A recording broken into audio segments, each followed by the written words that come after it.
Hey, you beautiful bastards. Does that guy still say that? He's still calling his fans bastards? Bad Barbie. I totally forgot that I still have a Daily Wire account. I did a Candace Owens thing, watching her show, which is pretty funny. I forgot I had a subscription. I forgot that I still have a subscription. I still got a couple days on the subscription. And boy, oh boy, has her show gotten even better. Even better. And let's just get into it. F it. Let's just get into it. So I'll just skip to the best segment first, which is she does a thing called Cancel Corner. I don't know why she didn't call it Candace's Cancel Corner. So this is by far, I think, the best segment on this entire episode. I want to make sure that we get right into your story because it actually is an incredible one and one that I actually think is so super inspiring. So you were a junior at St. Margaret's School in Virginia, is that correct? Yes, ma'am. And you were tasked, you actually were a member of the Black Student Union because you wanted to diversify your opinions and the things that you knew. And you were tasked with? I was supposed to present actually on you. It was one person I was supposed to present on and then send out emails like it was a certain day that we were assigned to send out an email about 4 Black trailblazers. So you got to pick the Yes. Black. So let's just get this straight what happened here. This girl's a high school student, okay? She joined the high school Black Student Union. Okay? She joined that according to Candace's rundown, it was to diversify her opinions. So she joins the Black Student Union.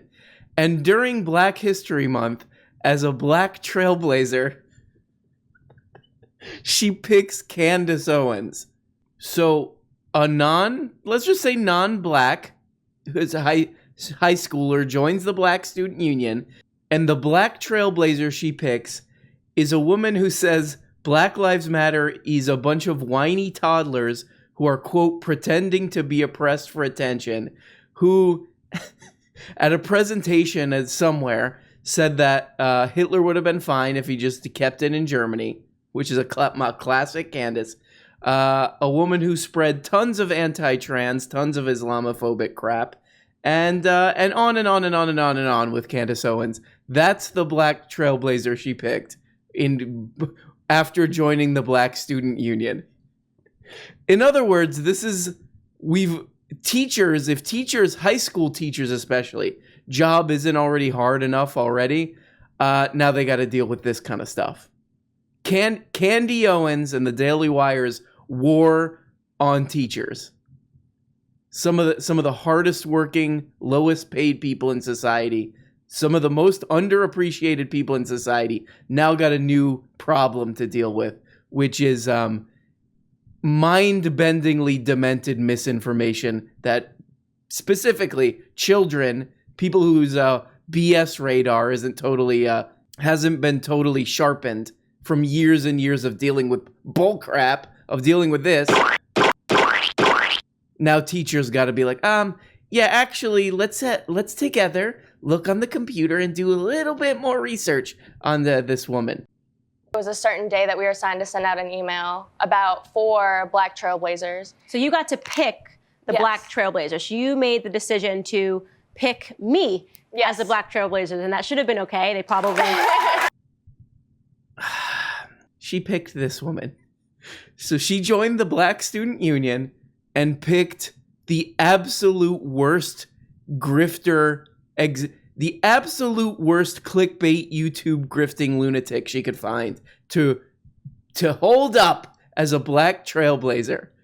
You know, I think probably young people are like actually pretty susceptible to this stuff because look at the set. You know, when you're a kid, you're just like, oh, authority. This is authority. It looks authoritative to me because it's a real set. Somebody had to pay for it. So you're kind of just like, I guess it's also like, shouldn't you be able to trust adults if you're a kid? You know, and then you got Candace coming in and you're like, I guess this is normal. So I'll do a presentation on it. Just looking at that girl, I'm going to kind of guess that she's not maybe her parents are nefarious. You know, they own some, boat dealership or something. This is child abuse, right? This is... You're hurting the kids. Because now this young woman is in a situation that she probably does barely understands, if understands at all, which is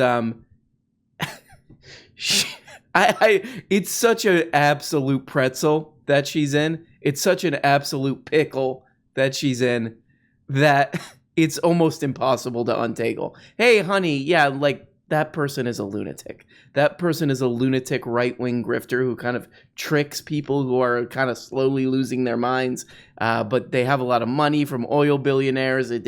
So it looks like a real show, sweetie, but let's just, come on, just go watch the anime or something. This next part is truly, I mean, I don't know. Cut this out and turn it into one of those NFT things, because this is perfect. That's the next step, is those people are the next ones on the chopping block, because eventually... Okay, by the way, they're talking about, like, how do I describe this? Okay, they're talking about basically how, like, wokeness is taking over everything, and you have to hire people just because they're trans. Like, companies are going to hire people just because they're trans, because they're forced to, because of political correctness, I guess. So here we go. They're going to want all the power. Right. They're already being given these little pieces of power to take over pillars of culture. But that's not going to be enough. At some point, they're going to want to make all the decisions. Not, crazy old Joe Biden. They're going to want that spot. And they're going to want to dictate to everybody how they're going to live their lives. Yeah, I'm looking forward to the time when Goldman Sachs says, look at our trade floor. By the way, none of them know how to actually trade, but hey, at least they're all trans, right? Exactly. So I think right. That... Oh, okay. Wait. No.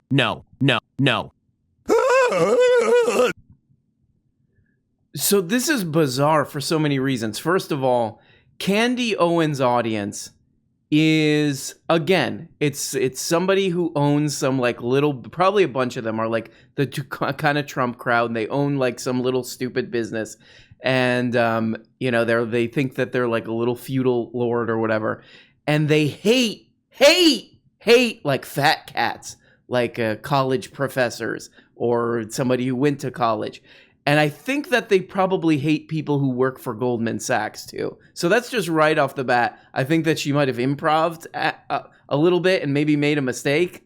But I also think that people probably aren't paying too close attention to this show, if anyone's watching this show. So the problem with Goldman Sachs, how Goldman Sachs is going to fall apart, is if they have a bunch of, in her words, trans people who don't know how to trade. That's the big problem. You might want to look a little bit into what's been going on with Goldman Sachs over the last forever. Here's just a little article. Here's just a fun little article that you might want to check out. Goldman Sachs to pay $5 billion for its role in the 2008 financial crisis. The settlement holds the bank accountable for its serious misconduct in falsely assuring investors that securities it sold were backed by sound mortgages. So, yeah, I think Goldman Sachs has some bigger problems. I think we as a civilization have some bigger problems with Goldman Sachs, and I think they got some bigger problems than trans people. Might want to look into that one, Candy. You're hurting the kids. We can't have Goldman Sachs just hiring people because of diversity. We need them to hire people who will do the most bad stuff. Who will do bad stuff the fastest. So we can't have them doing any diversity quotas or anything, because some of those people might not be bad enough. Some of those people might not be out to crash the economy and, throw a bunch of people's lives into chaos quick enough. This is something I have a lot of problems with. At that point, it'll probably be called, going to want that spot, and they're going to want to dictate to everybody how they're going to live their lives. Yeah, I'm looking forward to the time when Goldman Sachs says, look at our trade floor. By the way, none of them know how to actually trade, but hey, at least they're all trans, right? Exactly. So well, I think right. at that point, it'll probably be called like the Chinese Communist Party's Goldman Sachs division, because we'll have been taken over at that point. I mean, if China hasn't taken us over at that point, then they're stupider than I thought, because I thought they were pretty smart, but that would prove to me that they're not if they don't do it at that point. That makes a lot of sense to me, what they just said, actually. That makes a lot of sense. We need to keep Goldman Sachs running strong, doing the valuable things that they do, And by the way, that article that I read is like the tip of the iceberg for stuff with Goldman Sachs. We need to keep them strong so they can't just be hiring trans people, because if they do hire trans people and they don't do whatever it takes to, then China, who manufactures everything, is gonna get in there and do Goldman Sachs. Bad Barbie, bad Barbie, bad Barbie. Those are naughty thoughts. It actually, I mean, for real though, like where does this come from, this content? And it really is like, you know, you see those old like Simpsons episodes or whatever, they would cut to like a writing room and it would be like little post-it notes on a wall or little 3x5 cards on a wall, and they just like throw darts at like different concepts.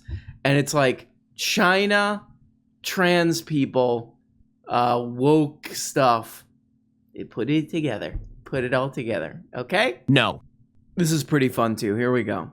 Remember what we just talked about with all the Goldman Sachs stuff. Here we go. Guilty. And it's this whole corporate guilt mentality that we are all presumptively racist. There's a lot of this kind of stuff going on in these like right-wing YouTube things where it's like this corporate culture, they're pushing wokeness on people, which is kind of clever because it's like, yeah, everyone hates corporations and they're like, yeah, corporations suck and all this.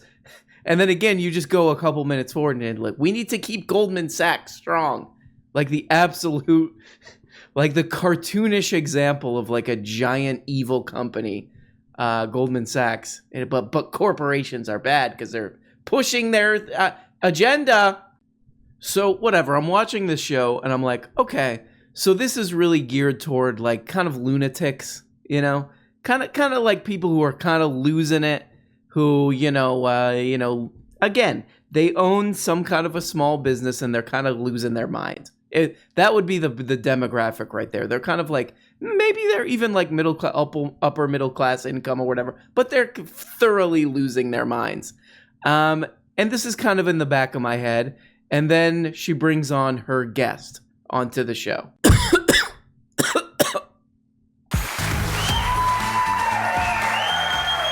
My next guest is a journalist and filmmaker who was responsible for breaking the Jeffrey Epstein case, among many others. Welcome, Mike Cernovich. Thank you.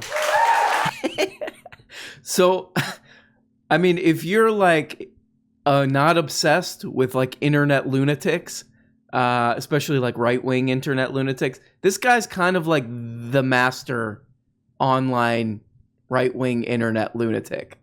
He's like... This guy's like an InfoWars guy.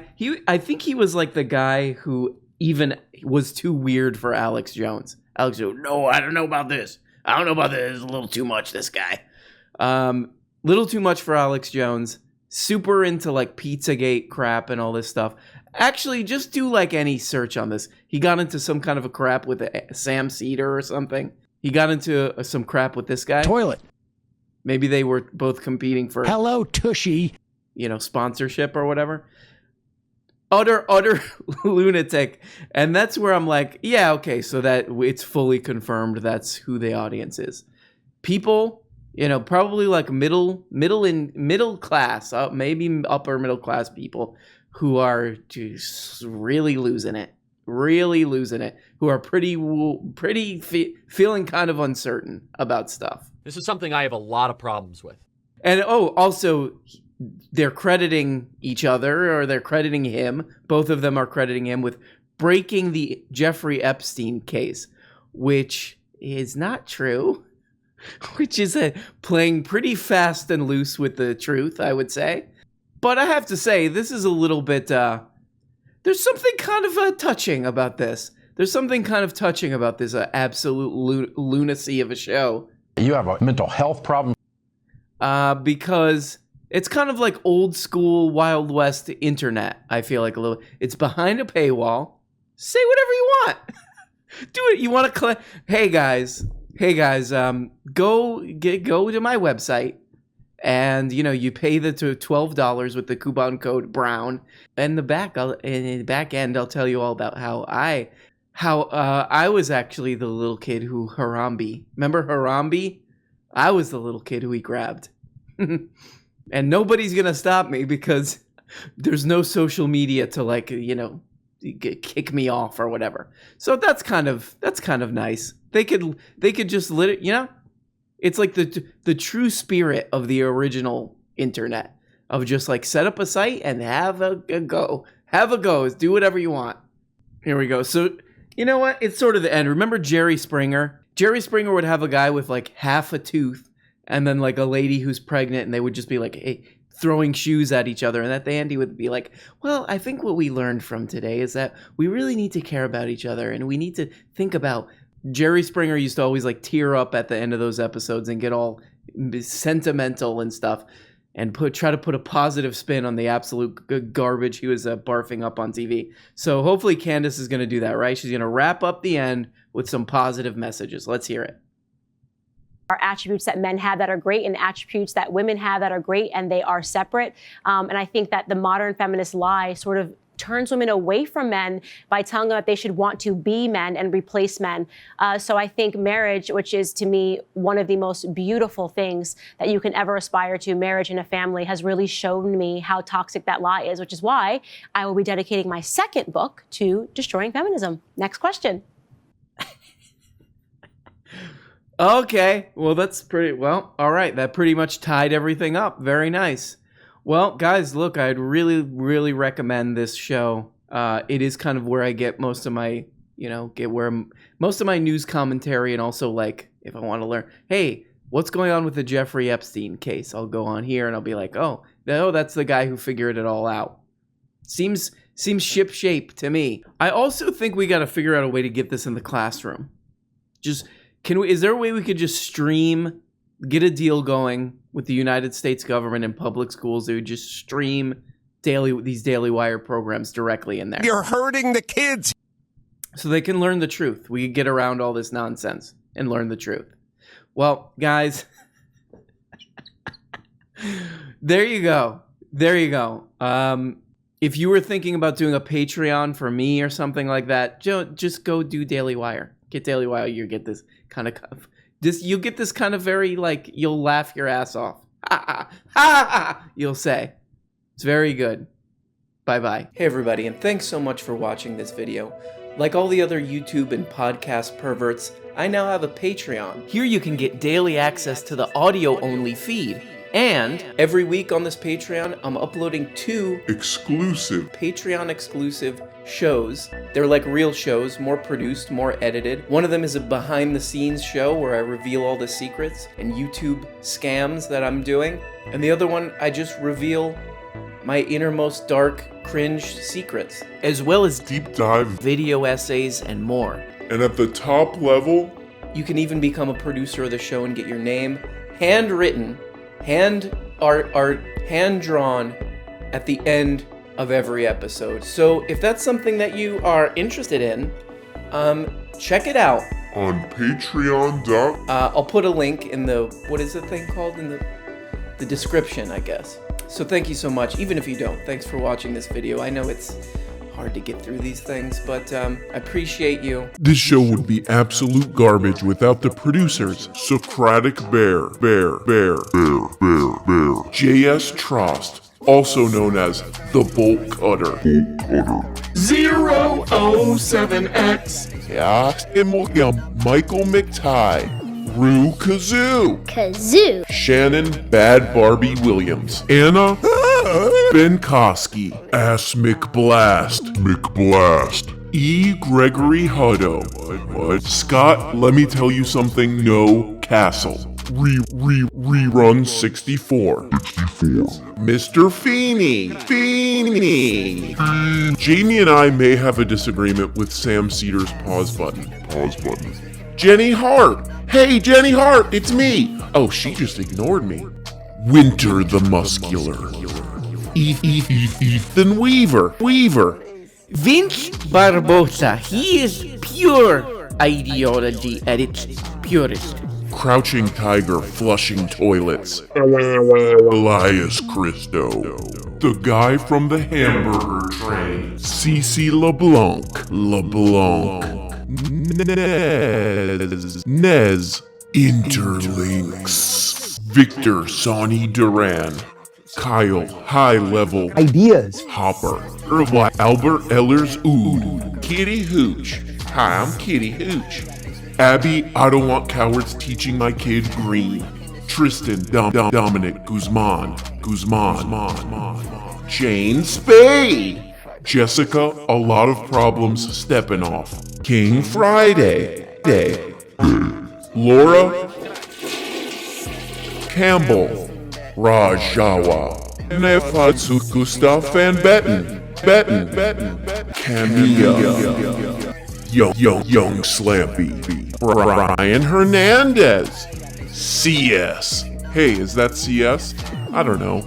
Oh wait, yeah, it is CS. Okay, great. Thugs and Kisses denigrates your dude. He's denigrating that dude. Blistered thumb. Bree Gutierrez. Pixels green. Pick green. Old man Shia. And our favorite name so far, Hard Farter. I hope you're okay, Hard Farter. That sounds The muscular class. like a problem, to be honest. And a very special thanks to Mr. Quarth, Micah G, Mike Mort Calypso, Roberto Vera. Who's that? What? Oh, it's Carl Hochmuth, or Hochmuth. I don't know, Carl, tell me how to say it. Love you! Terza. And don't cancel me for, I'm just reading a name, okay? Tardmaster.